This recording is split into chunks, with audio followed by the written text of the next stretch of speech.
نحمده ونصلي على رسوله الكريم اما بعد فاعوذ بالله من الشيطان الرجيم بسم الله الرحمن الرحيم اللهم صل على محمد وانزله المقعد المقرب عندك يوم القيامة۔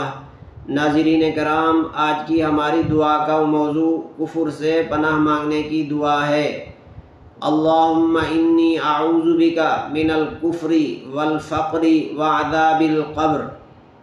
ناظرین کرام، اس دعا کا ترجمہ یہ ہے: اے اللہ، بے شک میں کفر، محتاجی اور عذاب قبر سے آپ کی پناہ چاہتا ہوں۔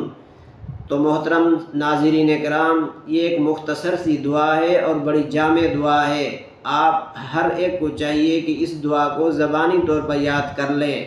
یہ ایک عظیم الشان دعا ہے، اگرچہ یہ الفاظ اس کے کلمے 3-4 کلمے ہیں، لیکن اپنے معنی کے حساب سے بہت ہی عظیم ہیں۔ تو آپ خود بھی اس کو ہر نماز کے بعد پڑھیں اور آگے بھی شیئر کریں، تاکہ آپ بھی صدقہ جاریہ میں اس کا ثواب میں شامل ہو جائیں۔ اور آپ کو درخواست ہے کہ اس چینل کو بھی سبسکرائب کریں۔ جزاک اللہ خیرا۔